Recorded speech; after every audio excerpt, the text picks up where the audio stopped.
지난 2019년 7월 6일 바쿠에서 열린 유네스코 세계유산위원회. 이날 한국의 서원은 인류가 함께 지켜가야 할 세계유산으로 당당히 이름을 올렸습니다.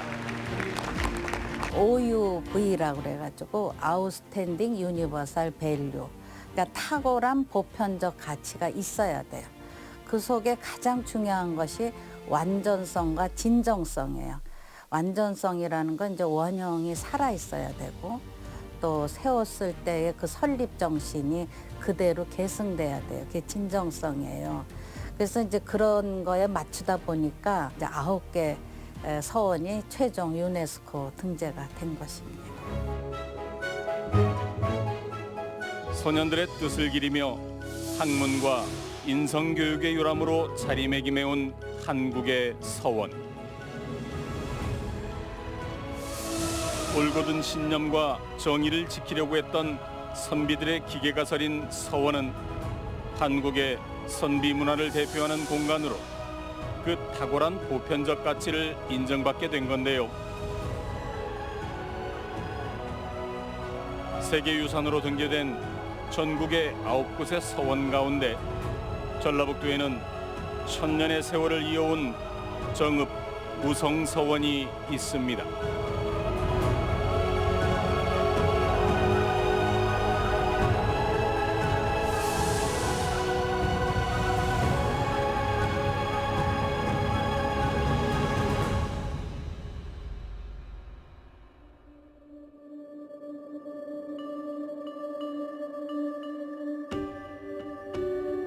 일곱 가지 보물이 있다고 해서 이름 붙여진 전북 정읍시 칠보면.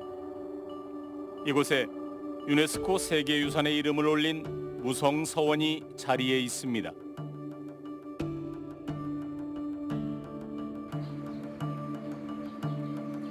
서원에서 가장 먼저 마주하는 2층 누각인 현가루. 이곳을 지나 경내에 들어서면 선비들의 강압 공간이 시원스레 펼쳐집니다.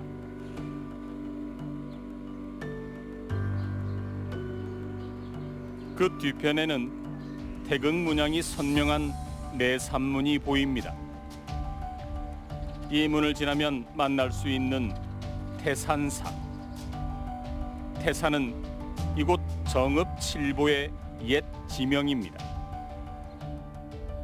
이 사당에는 모두 7분의 위패를 모시고 있는데요.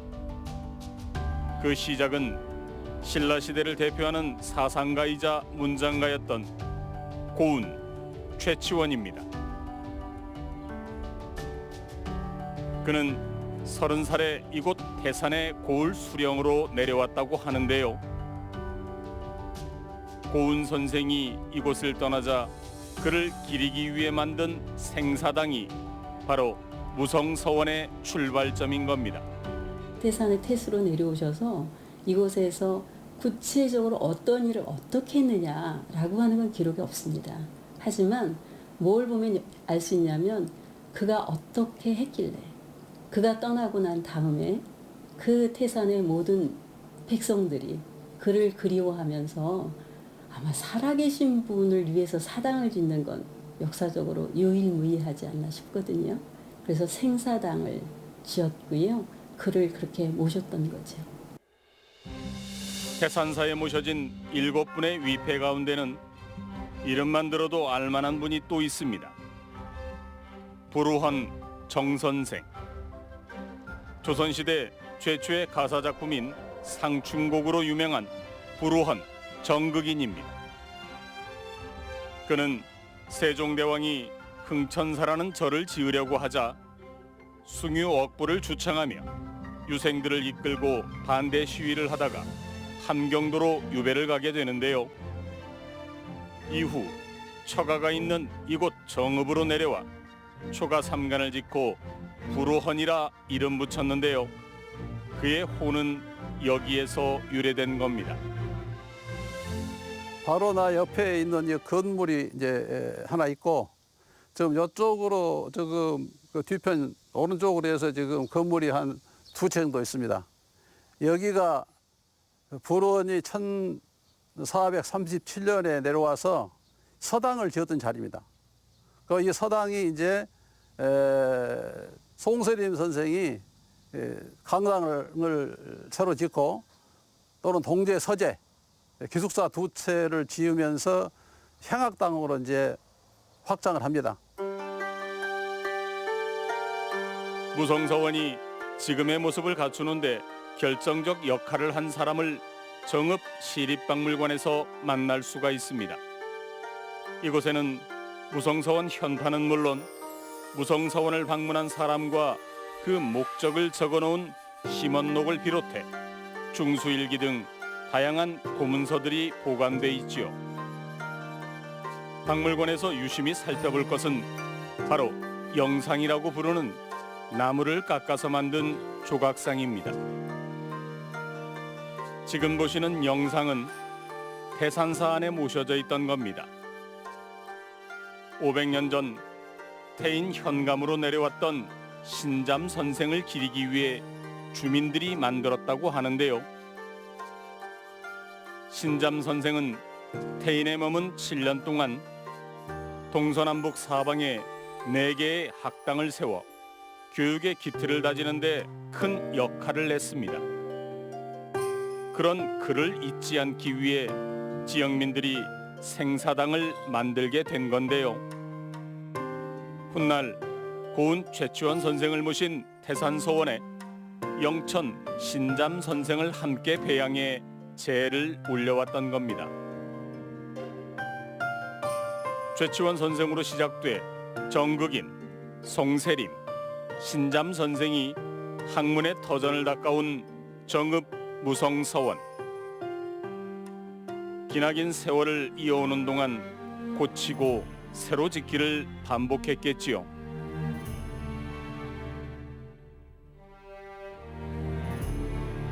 서원강당 천장에는 건물의 편천사가 담긴 중수기들이 빼곡하게 자리를 잡고 있습니다.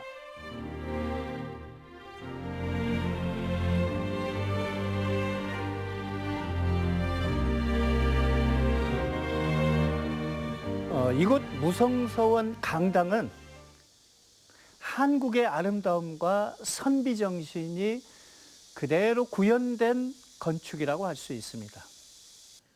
무성서원 강당은 바로 가운데 세 칸은 이 마루가 있는 공간으로서 뒷면 벽체가 완전히 틔워져 있습니다.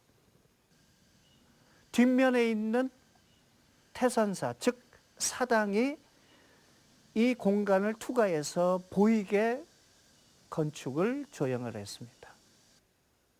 뒤에 보이는 중요한 의미의 사당 공간이 잘 보이게 하기 위한 의미이기도 하지만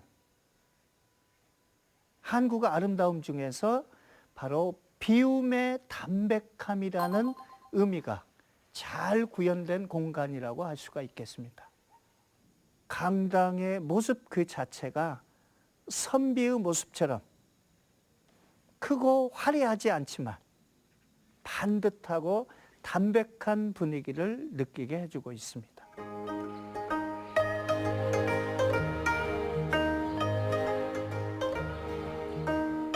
조선 후기 많은 서원들이 경쟁적으로 몸집을 불려나갔지만 정읍 무성서원만큼은 처음 모습 그대로를 고집해오고 있는 겁니다.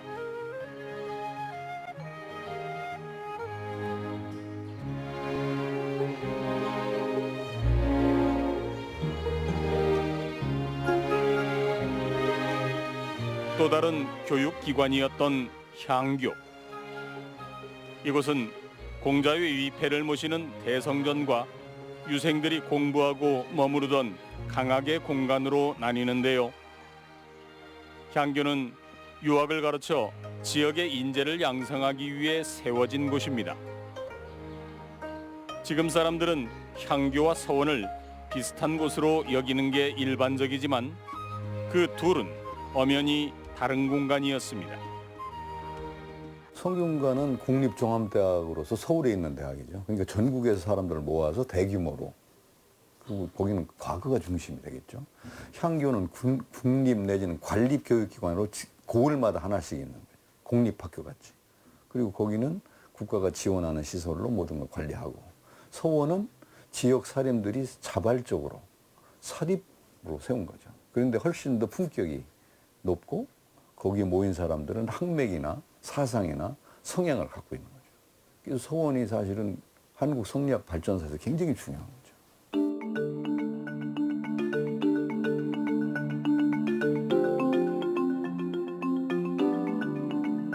이 대문을 통해 서원을 수없이 드나들며 학문에 매진했을 학생들.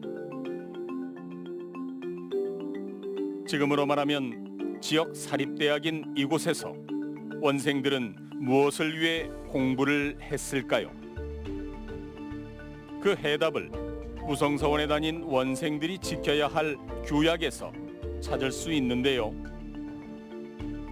원규를 살펴보면 하나, 입제의 규약은 나이와 귀천을 불문하고 뜻을 가지고 독서하여 학문을 하려는 사람이라면 모두 서원에 들어올 수 있다. 하나, 성현의 경서와 성리에 관한 책이 아니면 서원 안에서 보아서는 안 된다. 다만 역사책은 반입을 허락한다. 과거 시험을 공부하고자 하는 자라면 반드시 다른 곳에서 익혀야 할 것이다. 그렇습니다. 지금 우리 대학의 모습과는 전혀 다른 상아탑 본연의 자세를 견지했던 거지요.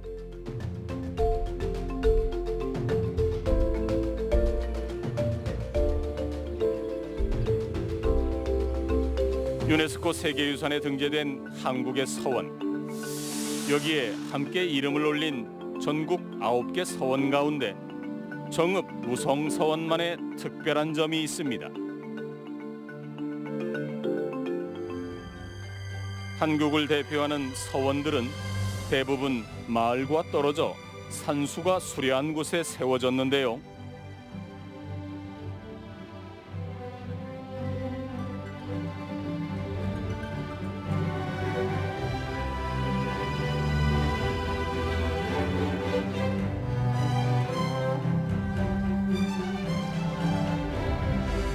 정읍 무성서원은 이와 달리 지역민들의 삶의 터전과 맞닿아 있습니다. 마을 중심에 있는 서원을 민가들이 마치 울타리처럼 감싸고 있는 점이 특징입니다.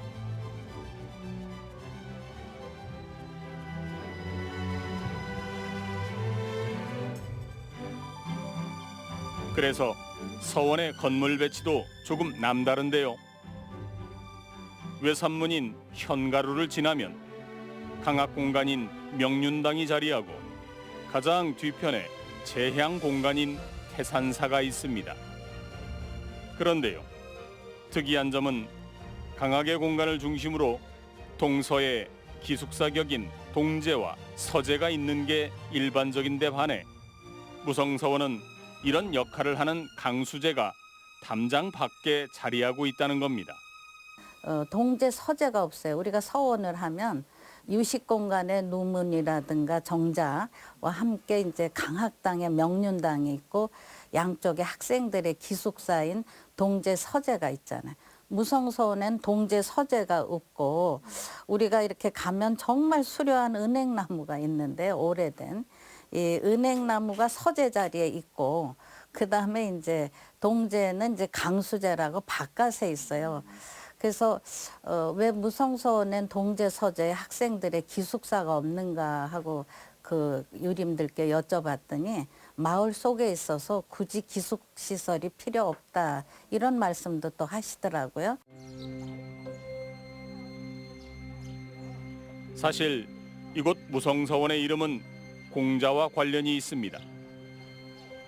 그의 제자 가운데 자유가 다스렸던 노나라의 무성이라는 마을이 있었는데 자유가 백성들을 잘 다스린 덕에 검은고를 타면서 부르는 평화로운 노랫소리가 마을에 울려 퍼져 이를 본 공자가 탄복했다고 전해집니다.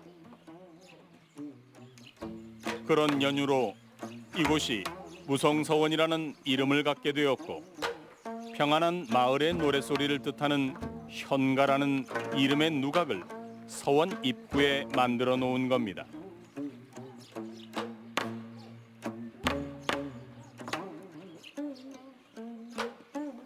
평화로운 노랫소리가 울려 퍼지는 마을과 관련해 빼놓을 수 없는 게 있는데요. 우리나라 최초의 주민자치규약인 태인 고현동 향약이 바로 그겁니다. 동네 주민들이 스스로 마을의 안녕을 위한 교약을 만들고 이를 400여 년 동안 지켜온 건데요. 말 그대로 주민에 의한, 주민을 위한 지방자치가 정읍 태인에서 이루어졌던 겁니다. 이런 일이 가능했던 것은 30대 후반 이곳에 정착했던 불우원 정극인이 있었기 때문입니다. 앞서 살펴본 것처럼 무성서원의 근간을 만들었던 이도 바로 불우원 선생인데요. 때문에 무성서원에서도 그 정신을 확인할 수가 있습니다.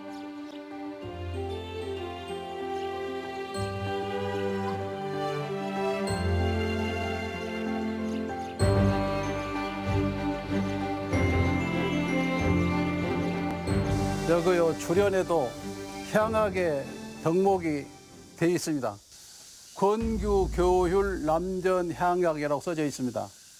저 권은 뭐냐면은 좋은 일은 서로 권장하고, 규는 서로 잘못이 있으면 타일러주고, 교훈은 뭐냐면은 좋은 풍습이나 좋은 예절은 서로 이렇게 교환하고, 휴는 뭐냐 그러면은 불쌍한 사람을 도와주자는 것입니다.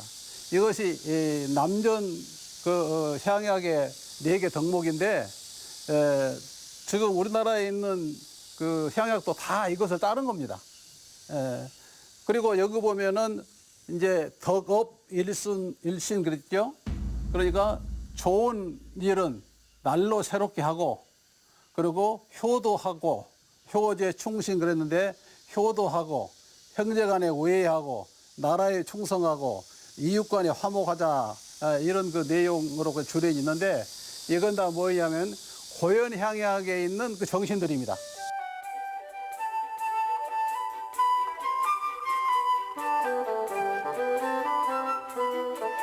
향약의 중심지이자 지역민들의 구심점 역할을 했던 정읍 무성서원. 참된 진리를 가르치고 사회의 윤리를 밝히기 위한 서원의 정신은 지역사회로 그 선한 영향력을 키워갔을 겁니다.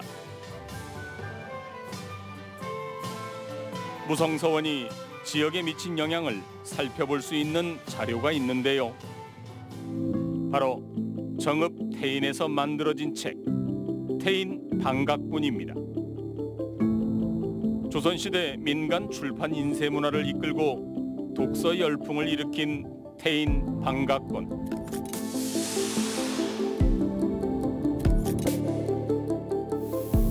태인의 옛 이름인 태산군의 연역과 풍습을 기록한 삼강록에서 무성서원이란 이름을 확인할 수 있는데요. 태인 방각본이 만들어진 배경에 무성서원이 있기 때문입니다. 최치원 선생, 정국인 선생이 계셨기 때문에 태인 칠보가 선비의 고장이라고 하지만, 그렇게 해서 선비들이 많이 모여도 몇천 명이 모여들어서 살았기 때문에 과거에 선비들의 못자리, 선비의 고장이라고 했고, 또 거기에서는 선비들이 많으니까 출판사가 생겼어요. 책방이 생긴 거예요. 인쇄 출판해서 논어맹자 책을, 수학책을 만들어서 판매를 한 거예요. 장사가 잘 되니까 하는 거지. 그만큼 선비들이 많았다는 그런 뜻입니다. 그렇게 해서 그런 전통으로 이 태산 선비 문화의 고장이라고 합니다. 태산은 태인 칠보 옛 명칭입니다. 그렇다면 태산 선비 문화란 무엇을 말하는 걸까요? 그 원류를 정읍 무성서원의 재향 공간인 태산사에서 찾을 수 있는데요. 살아있는 사람의 사당을 만들 정도로 추앙을 받았던 고운 최추연 선생이 바로 그 해답을 가르쳐줄 주인공입니다. 그는 12살에 당나라로 유학을 가서 외국인을 대상으로 하는 과거 시험인 빈공과에 장원으로 합격을 한 수재로 10여 년간 이어진 황소의 난 때 반란군 토벌대장이었던 고변 휘하에서 역사의 한 획을 긋는 명문을 남기게 됩니다.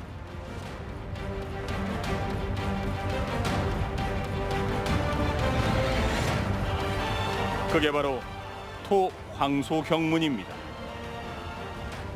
최치원 선생의 글을 모아놓은 개원 필경에서 당시 황소에게 보냈던 경문을 찾을 수 있는데요. 황소가 장안을 점령하고 있던 881년 토벌대장으로 나선 고변을 대신해 최치원 선생이 쓴 경고와 회유를 담은 글입니다. 지금 나는 황제가 내려준 군대를 거느리고 역적을 토벌하려는 것이지 너와 같은 역적을 상대로 싸우려는 것이 아니다. 그러나 토벌을 하기에 앞서 한 번 더 은혜로 회유하여 회개할 기회를 주려는 것인데 그래도 듣지 않는다면 어쩔 수 없이 무력으로 너희가 침탈한 장안을 수복할 수밖에 없다. 대개 사람은 스스로 자신의 잘못을 깨닫는 것이 보통이다. 지난번 우리 조정에서 부끄러움을 무릅쓰고 너를 달래기 위하여 지방의 요직에 임명한 일이 있었다. 결국 너는 은혜를 원수로 갚아 100번 죽어 마땅한 대역죄를 저지른 것이다. 그러고도 내 어찌 하늘을 두려워하지 않는단 말이냐. 내가 도대체 무엇을 어떻게 하려는 것인지 나는 알지 못하겠다.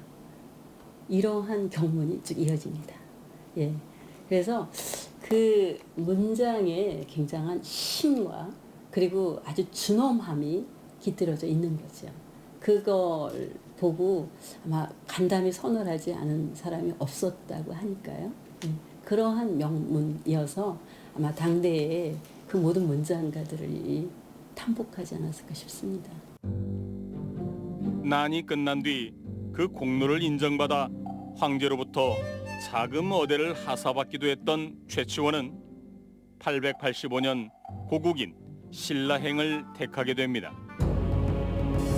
당시 신라는 전국 각지에서 반란과 봉기가 끊이지 않던 말 그대로 풍전등화와 같았습니다.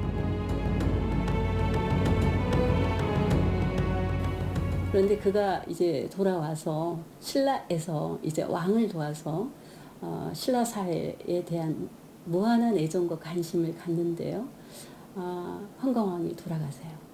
그러면서 이제 그 믿고 의지했던 주군이 돌아가시게 된 거고요. 그리고 신라 사회는 더 암울해지고 더 혼란해지죠. 그런 상황이 되었을 때 아마도 큰 결단이 필요했던 것 같습니다. 최치원 선생으로서는 중앙에서 왕의 곁에서 자기가 할 수 있는 역할이라고 하는 게 너무 제한되어져 있다. 더더군다나 육도품이라고 하는 신분적 제약이 있기 때문에 그래서 그가 결심했던 게 내가 직접 백성들과 호흡하고 함께 할 수 있는 그런 위직을 자청했던 것 같습니다.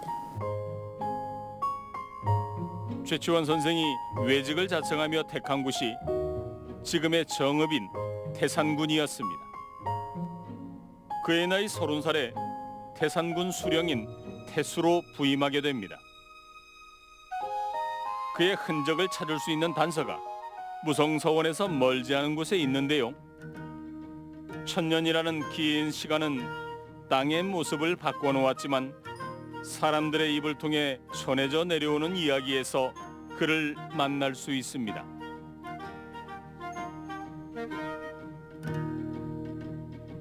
냇가 옆에 기품 있게 서 있는 정자에서 고운 최치원 선생의 풍류를 떠올려 볼 수가 있는데요. 가문정 바로 옆에 그 단서가 남아있죠.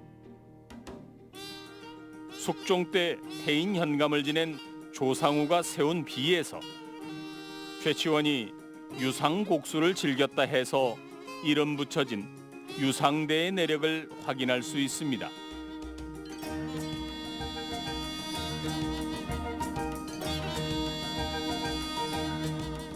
태인녀는 신라 때 태산군으로 문창후 최치원이 고을살이를 했던 곳이다. 남쪽 칠리쯤에 기암괴석이 있어 그 아래로 물이 돌아 흐르는데 문창후는 매양 이곳에서 술을 마시면서 흥겹게 노래했다. 바로 왕이지의 고사를 본받았습니다. 여기서 왕이지의 고사란 명필로 이름 높던 왕이지가 풍광이 뛰어난 곳에 정자를 짓고 유상곡수를 즐겼던 것을 말하는데요. 흐르는 물에 번갈아가며 술잔을 띄우고 자기 앞으로 떠내려올 때까지 시를 읊으며 풍류를 즐겼던 곳이 바로 유상대였습니다.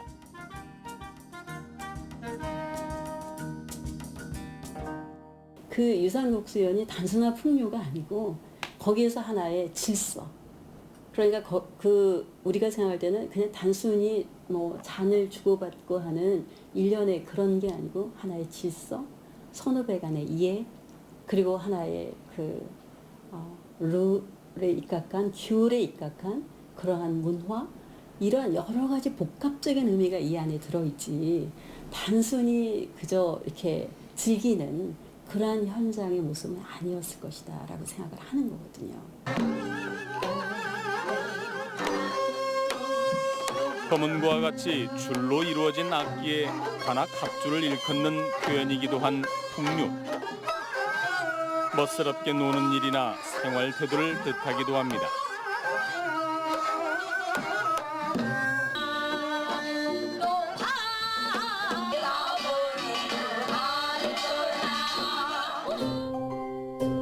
이 풍류란 말을 최초로 사용한 이가 바로 최치원입니다. 그런데요, 우리가 머릿속에 그리고 있는 풍류와는 조금 거리가 있어 보입니다. 이는 최치원 선생이 살았던 신라의 시대상과 연관이 깊습니다. 오늘날에 있어서 신라 사회가 안고 있는 가장 커다란 문제는 분열이요, 갈등이요, 대립이다. 이 분열과 갈등과 대립을 일단 사상적인 것에서부터 먼저 한번 대통합을 해보자.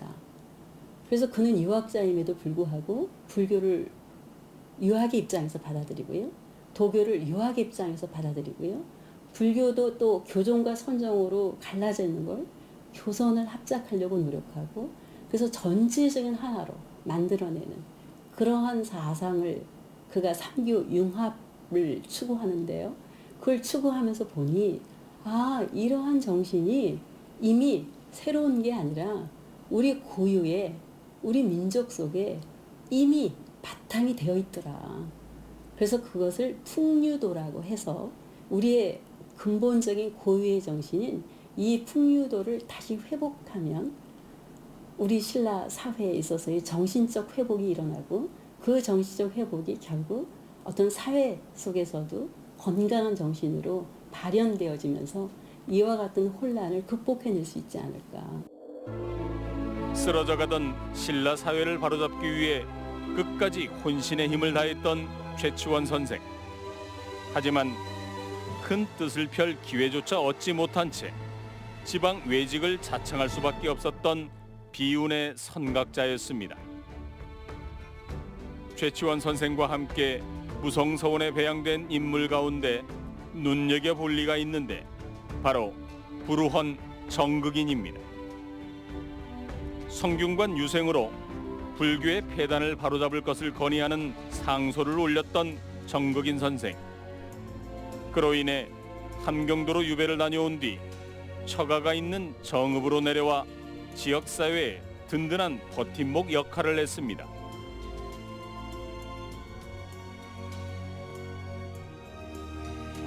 정극인 선생 묘비에 남아있는 관직은 사간원, 정원. 죽음을 무릅쓰고 왕에게 직언을 마다하지 않았던 그의 고든 성품은 조선왕조실록 곳곳에서 찾아볼 수 있는데요.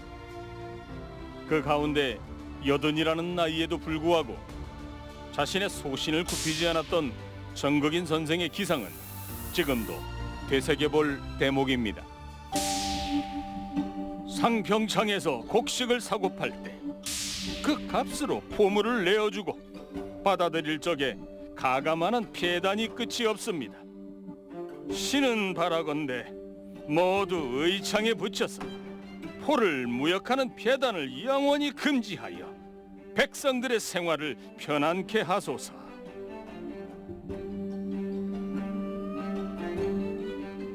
우리에 맞선 선비의 표상이었던 그는 우리에게는 안빈낙도를 노래한 상춘곡의 저자로만 널리 알려져 있는 것이 사실입니다. 하지만 그가 지은 상춘곡 역시 찬찬히 살펴보면 자신의 신념을 굽히지 않는 선비 정신이 그대로 배어 있는 것을 알 수 있습니다. 한글과 한문을 함께 섞어서 쓴 국한문 혼용에서 그의 강직함이 드러납니다. 세종대왕이 이제 한글을 창제해가지고 이제 한글을 두루 널리 쓰게끔 이제 하려고 했잖아요. 그래도 선비들은 의문이라고 해가지고 한글을 안 썼습니다. 그런데 우리 불원 정국인 선생은 1472년경에 불원가와 상춘곡을 지으면서 국한문을 썼단 말이에요.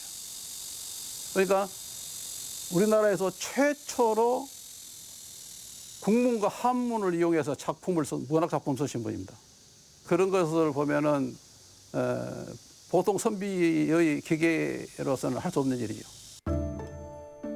무성서원에 배양된 7분 가운데 사람들에게 조금 낯선 이름도 있는데요. 바로 명천 김관 선생입니다. 선생은 왕위에 오른 광해군이 임목대비를 피하자 시국을 개탄하며 정읍으로 내려와 산속에 정자를 짓고 은거했던 10명의 선비 가운데 한 명으로 충절과 의리의 표상으로 불립니다.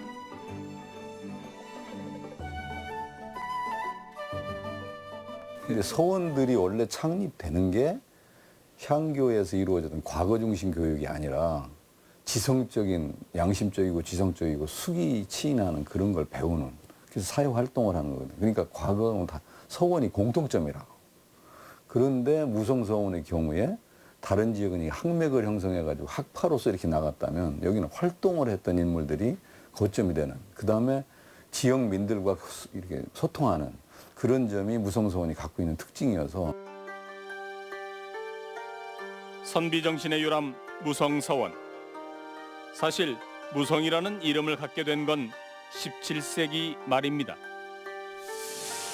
태산서원이었던 이곳이 숙종 22년인 1696년 무성이라는 이름으로 사액을 받게 되는데요. 그 과정이 무성서원에 남아있는 기록에 상세히 적혀 있습니다.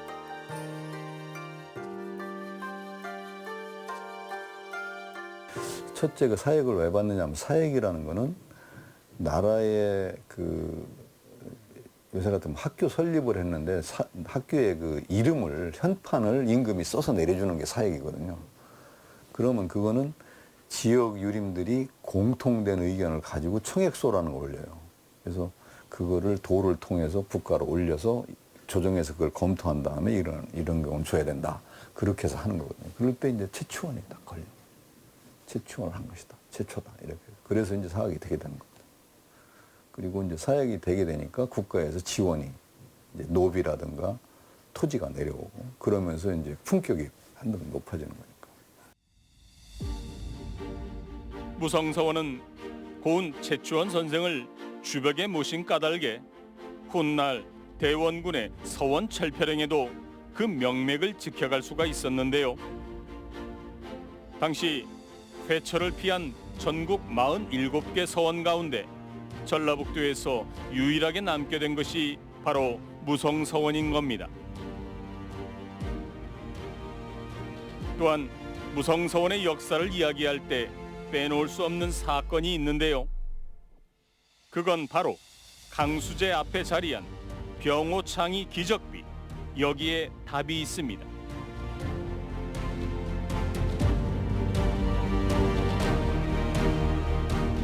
1905년에 을산 늑약이라고 우리가 일본의 강제로 이제 이 통감 정치가 시작되잖아요. 그래서 외교권도 박탈되고 그럴 때 이제 1906년에 이 최익현을 중심으로 하는 병호 창의가 일어난 것도 이 무성서원입니다. 그러니까 나라를 위한 구국운동 그러면서 이제 독립운동의 또 발화점이 된 것이라 매우 의미가 크다고 생각을 합니다. 1905년 무력을 앞세워 우리의 외교권을 박탈하고 통감부를 설치하는 것을 골자로 을사늑약을 체결한 일제. 이에 74살의 선비였던 최익현은 일본군에 맞설 무장투쟁을 준비하게 되는데요. 1906년 6월 4일 이곳 무성서원에서 최익현을 중심으로 유생들이 결의를 다지고 호남 의병투쟁에 첫 발을 내딛게 되는데 이를 병호창이라 부릅니다. 충청도 유생인 최익현이 와서 무성서원에 와서 유생들한테 말하자면 쉽게 얘기하면 우리가 이러면 안 된다라고 일본이 보면 선동이라고 해야 될 거 우리가 보면 격려를 해가지고 의병을 만드는 거거든요. 그 병호 의병이 이 무성서원에서 일어났거든요. 그러니까 이게 바로 지역의 지성들이 사회적 활동을 하고 정치적 어떤 그 의미를 부여하는 그런 거 아주 결정적인 거거든요. 근데 그게 바로 무성서원의 강습례라고 그래서 무성서원에서 모여서 교육하는 그 모임들이 있었단 말이에요. 세미나가 계속 있어. 그 세미나 할 때 와가지고 특강을 한 거예요. 그리고서 그때 깃발을 들고 나간 게 무성서원의 병호 의병인 겁니다. 그래서 그런 것까지도 우리가 좀 생각을 해보면 서원이라는 게 단순히 모여서 공부하고 학점 주고 뭐 공부 잘하고 그게 아니라 지역사회와 이렇게 연결되고 사회 문제하고도 관련이 되고. 아제르바이잔 바쿠에서 열린 세계유산위원회. 우리나라 선비정신의 요람 한국의 서원 9곳이 유네스코 세계유산으로 이름을 올렸습니다.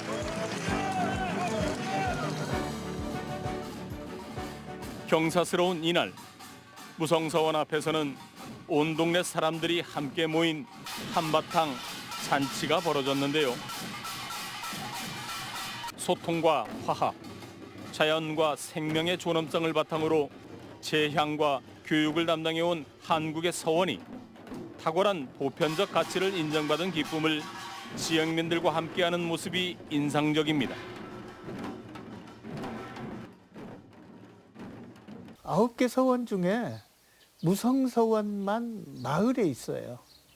그래서 여느 서원하고 다르게 마을 사람들과 무성서원이 하나가 되는 것. 그게 가장 무성서원의 의미나 앞으로 나가야 할 방향의 첫째라고 생각하거든요. 정읍 무성서원이 전국의 이름난 서원들과 함께 유네스코 세계유산으로 이름을 올리기까지 묵묵히 자신의 길을 걸어온 이흥재 부원장. 그간의 노력은 이 한 권의 책에 빼곡히 담겨 있습니다. 2011년도부터 거의 10여 년에 걸쳐서 이렇게 기록으로 정리를 했죠. 무성서원이 유네스코 세계유산으로 등재됐을 때 이 무성서원이 있는 원촌마을 주민들이 이렇게 그 현수막을 걸어놨어요. 세계적으로 가치를 인정받은 쾌거입니다. 원촌마을 주민 일동. 저는 이 현수막이 다른 어떤 현수막보다도 더 무성서원 역사에서 중요한 의미가 있지 않을까 이런 생각도 했고요.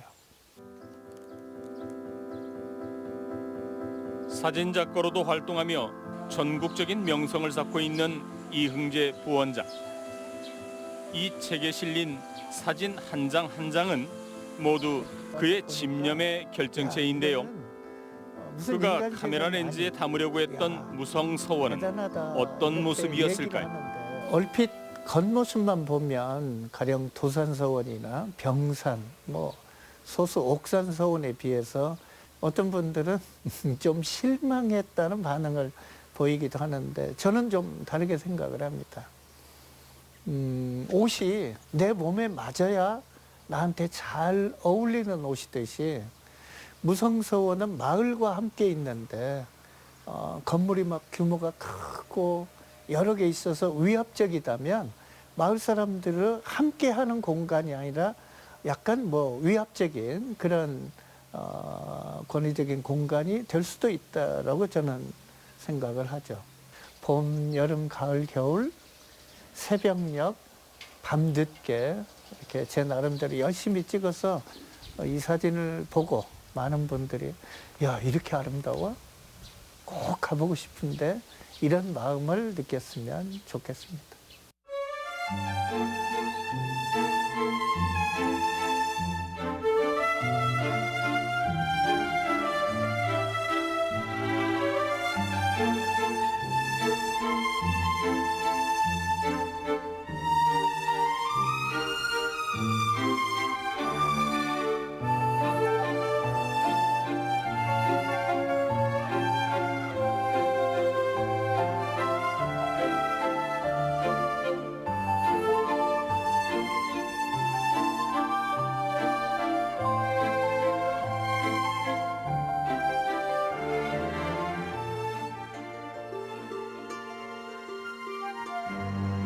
한국의 서원이 세계유산으로 그 가치를 인정받을 수 있었던 이유 가운데 하나는 지역의 사립 고등교육기관으로 바른 인성교육을 바탕에 두고 참된 지성인을 키워냈다는 겁니다. 서원은 학식과 덕행을 두루 갖춘 진정한 선비문화의 장이었던 거지요. 거기에 더해 제양의 전통을 수백 년 동안 이어오고 있다는 건데요. 무성서원에서는 최치원을 비롯해 이 지역과 연을 맺은 7분의 선연을 기리는 향사가 매년 봄과 가을에 거행되고 있습니다.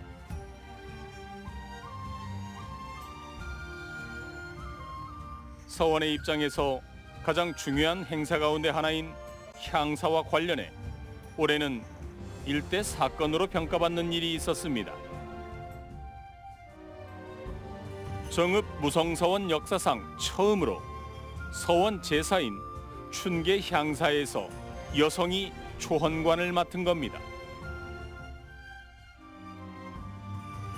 제례에서 첫 술잔을 올리는 역할을 하는 초헌관에 임명된 이는 이배용, 한국의 서원 동합보존관리단 이사장이었습니다. 탁월한 식견으로 무성서원을 비롯한 한국의 서원 9곳이 유네스코 세계유산에 등재될 수 있도록 견인차 역할을 한 공로를 인정받았기 때문입니다. 지난해 안동 도산서원에서 초원관을 맡은 이후 두 번째 영광이었는데요. 이는 변화하는 시대상을 반영한 신선한 시도로 평가받고 있습니다. 근데 저는 또 여성으로서 또 역사학자로 감회가 깊은 게 제가 뭐 왜 서원이 헌간엔 여성을 안 쓰느냐고 제가 따지고 투쟁한 게 아니라 서원을 잘 가꾸어서 세계유산으로 만든 저의 서원에 대한 존중성이 또 유림들에겐 감사로 서로 오고 가면서 저는 상생의 새로운 역사를 썼다 하는 것이 가장 뜻깊고요. 유교 600년, 서원 500년 역사에 아주 또 커다란 획기적인 변화가 된 것은 매우 긍정적인 그런 의미가 크다고 봅니다.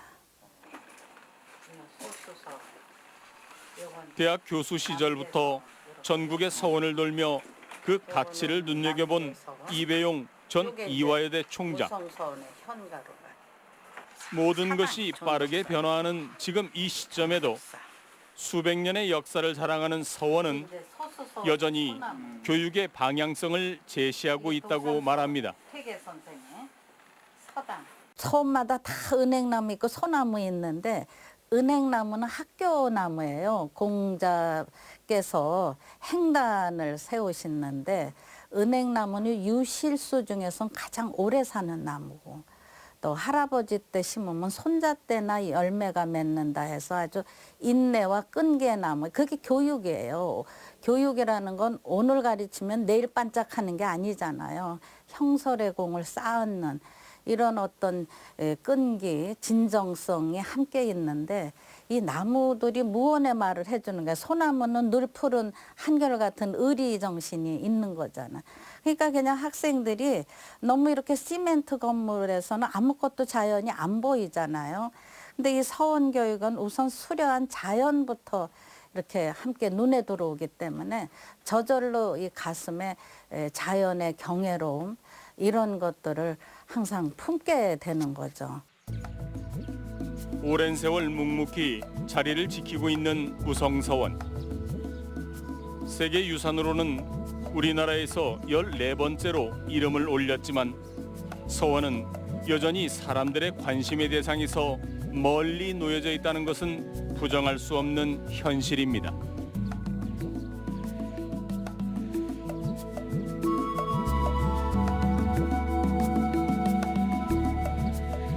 천년 전 슈퍼스타였던 최치원 선생도 젊은 세대들에겐 다가가기 어려운 존재일지 모릅니다.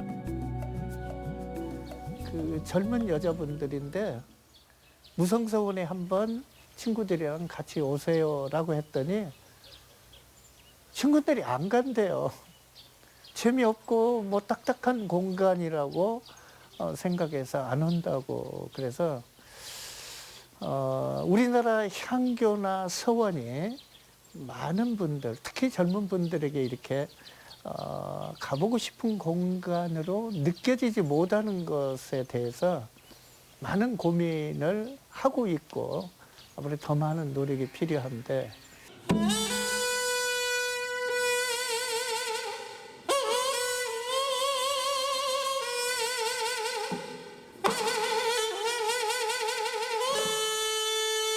어느 한가한 주말 오후 청아한 피리 소리가 정읍 무성서원 안에 울려 퍼집니다.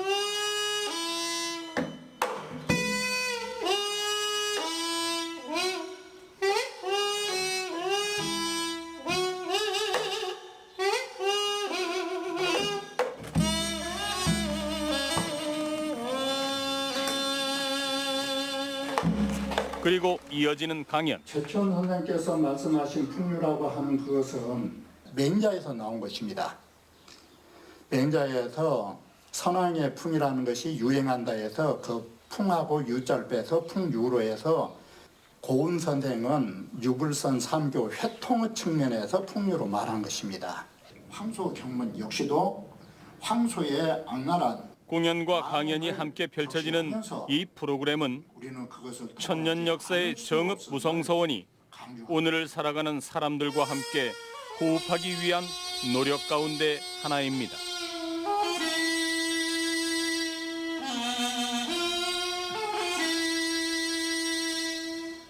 이 공간에서 가령 뭐 작은 음악회를 한다든가 또 아니면 뭐 세계적인 명화나 대가들의 작품을 전시한다든가 하면 아마 틀림없이 많은 분들이 올 거라고 생각을 해요. 무슨 서울에서 이렇게 전시가 열리고 음악회가 열리고 하지 하면서 아 여기는 선비들의 중심 공간이야. 그때 선비 정신은 이러이러하게 우리의 역사를 이끌어오고 지켜왔어 라고 하는 것들을 좀 더 관심을 갖고 알게 하지 않을까 싶은 생각이 들어요. 지난 2019년 유네스코 세계유산에 등재된 한국의 서원. 무성서원은 전라북도를 대표하는 관광지로 금세 발돋움할 것 같은 기대에 부풀었지만 같은 해 전 세계적으로 불어닥친 코로나19는 의도치 않은 긴 자숙의 시간을 가져다 주었습니다. 이제 긴 잠에서 깨어난 정읍 무성서원은 그 가치를 알아주는 이들이 하나 둘씩 모여들면서 새로운 천년을 향한 출발을 준비하고 있습니다.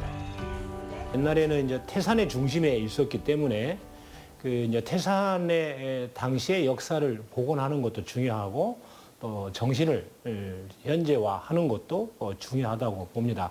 그런 선비들의 문화를 우리 지역 내에 이렇게 다시 부활시키는 것, 그리고 우리의 몸과 마음, 영혼을 좀 더 옛날 분들이 왜 그렇게 치열하게 선비 문화를 또는 고운 최치원 선생의 풍류 문화를 우리 지역 내에서 고집하게 됐는지, 또 그것이 우리에게 무슨 메시지를 현대적 의미에서 무슨 메시지를 주는지 이걸 한번 되짚어보는 기회가 됐으면 좋겠습니다.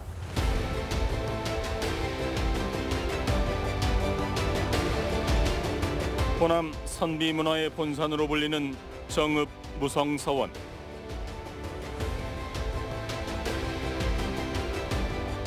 천년 전 풍류라는 문화를 알리고 사회 통합을 시도했던 사회개혁가 최치원 선생을 시작으로 자신의 소신을 지키며 지역사회에서 민주주의를 실천했던 불우원 정극인 선생의 혼이 담겨 있는 곳. 거기에 일제강점기 호남 최초 의병 투쟁의 장이 바로 정읍 무성서원인 겁니다. 지역민과 호흡하며 천년의 시간을 함께해온 무성서원.